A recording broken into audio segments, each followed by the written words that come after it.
Hello ladies and gentlemen, my name is Brennan Wynn and this is Critical Failure. On today's video, the discussion is Dwarves, how I play them homebrew, in Homebrew, their stats and stuff, and then also, essentially this is also going to be like an update video on my other works. I know I'm working on some consumables for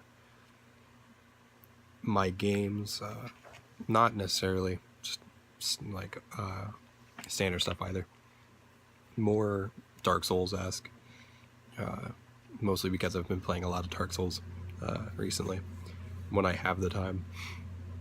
So to get into the video about Dwarves, standard they get con of +2, they're size medium, and they have a 25 speed, but they are not slowed down by heavy armor. I found that really cool.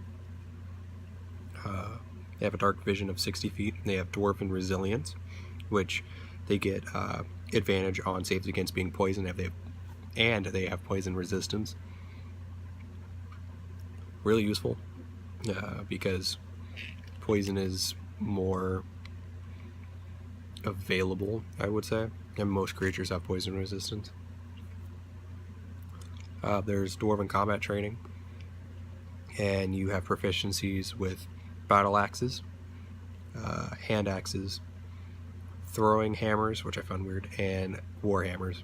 I didn't know throwing hammers were even a weapon.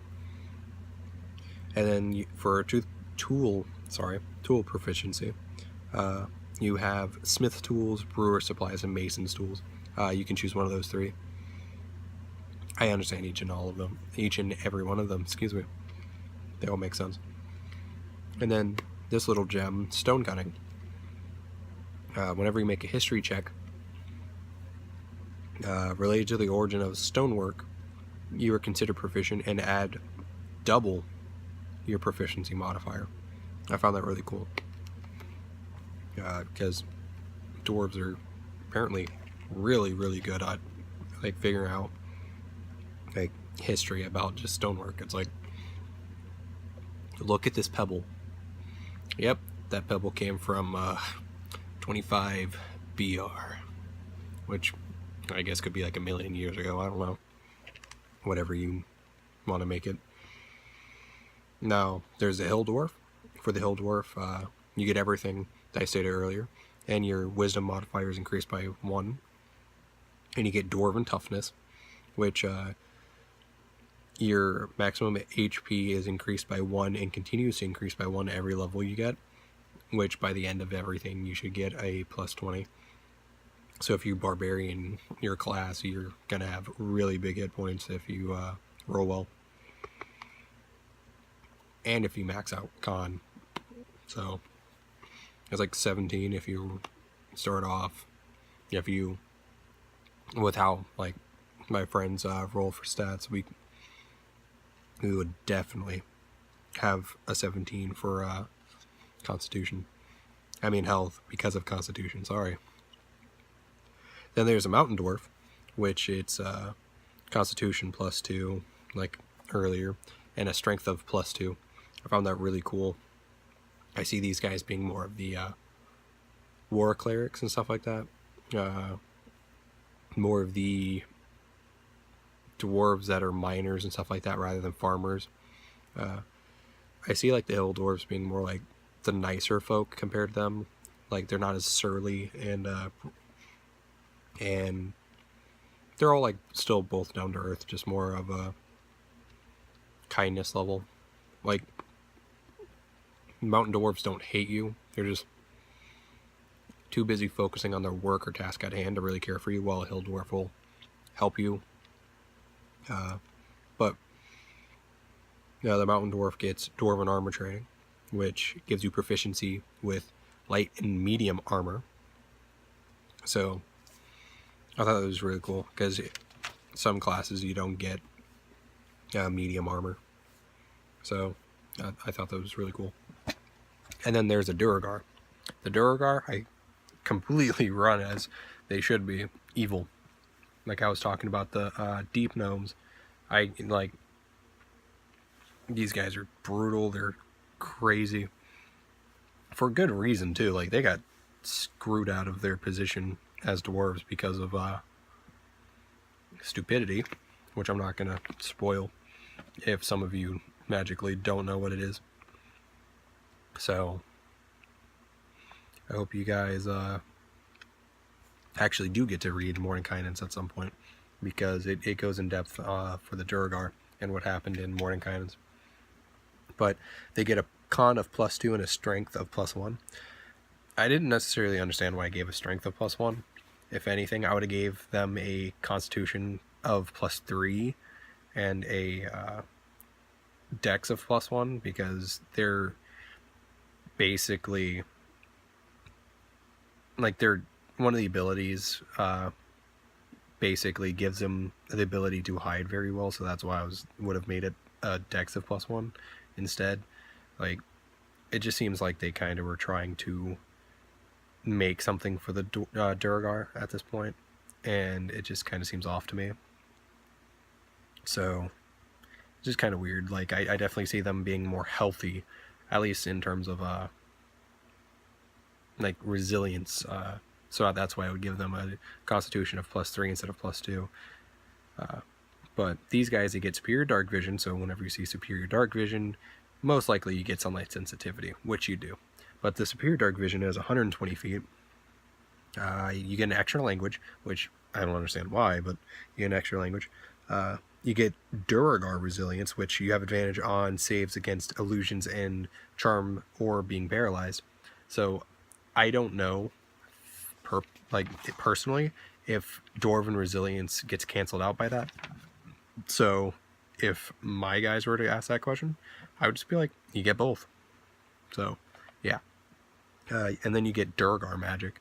At 3rd level, you can cast Enlarge Reduce, but only for Enlarge, which is kind of weird. And then at 5th level, you can cast Invisibility once, but you cannot be in sunlight. But you get to use both of these only once, and you can reuse it after a long rest. And Intelligence is the spell and casting modifier for that. And I've already discussed sunlight sensitivity is a disadvantage on, oh, well, not in this video, but I have before, into which you get disadvantage on attacks, perception checks, and when you're trying to perceive or attack something in direct sunlight. I don't really like that. It just makes, like, it just kind of takes away from a, sorry about that, player character standpoint.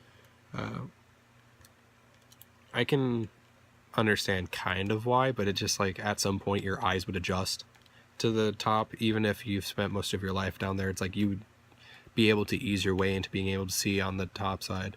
Like, even in the Dritz novels, like, to what Ed had said, like, Dritz didn't have an issue unless it was, like, snowy or it was, like, extremely reflective. So that's kind of weird. But after this video gets put up, I'm actually doing my halfling video, because this video was actually supposed to be posted a couple hours ago, but I had to delete it off of my YouTube because it was having issues uploading, and I had to delete the original video because for some reason it got really weird. Like, it started unsyncing like the audio to my face, so it was weird. But yeah, for the updates, the Dark Souls video will be possibly posted shortly. I am working still on the Demons and Devils thing. I have, like, maybe 2 more to work on. I might do extra, like, other Demons and Devils. I might make a couple just because of the hell of it. I'm working on the Sigurd thing.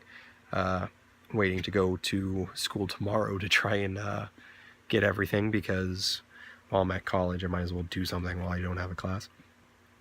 And then I have some Dark Souls weaponry that I will be posting also once I get everything set up. I know I have some consumables, like I said earlier, so can't wait for that. I have some other things, like, I know I'm going to be doing, once I get my computer, parody videos for each class. Something similar, but more vulgar and like I would say retarded compared to XP to level 3, like something that's essentially like just crazy. I have apparently I forgot about it, I started writing this, but I have a video on role-playing here soon, like essentially like what I would like as a DM or what I do as a player, like stuff like that. So that might be tomorrow, might be, because I know after I get back from college I have to go to work, so depends on how tired I am. I might post that, don't know yet, but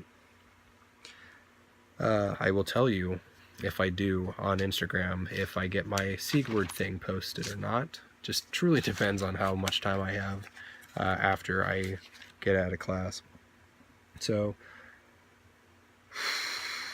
I already did the Genasi video, but I have been writing a lot for my campaign. A lot of NPCs that I need to write character sheets for.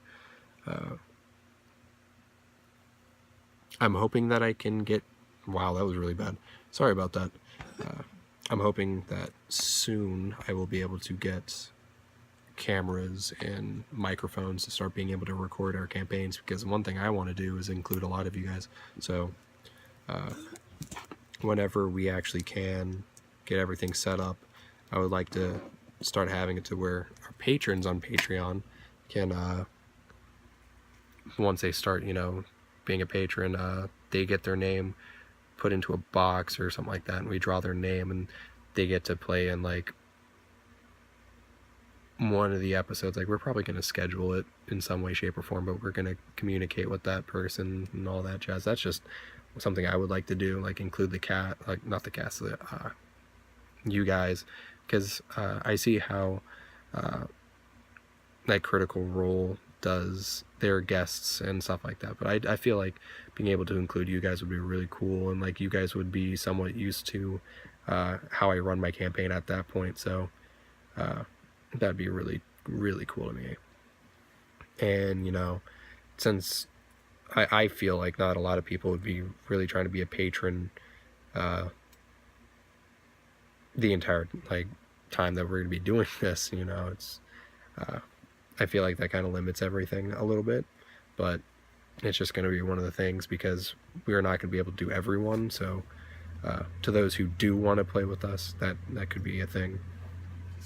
If you guys want to play, I know I would like to meet people and DM for you guys, but just depends. But that's a little bit of an update video also. So going to be posting my halfling video after this, so I'm hoping around 1 I can start recording, because once this gets uploaded I'm going to be recording and then everything else. So yeah, that's really the end of the video, so see you guys. Have a great night, because it's like 11 p.m. over here, so yeah. Ciao.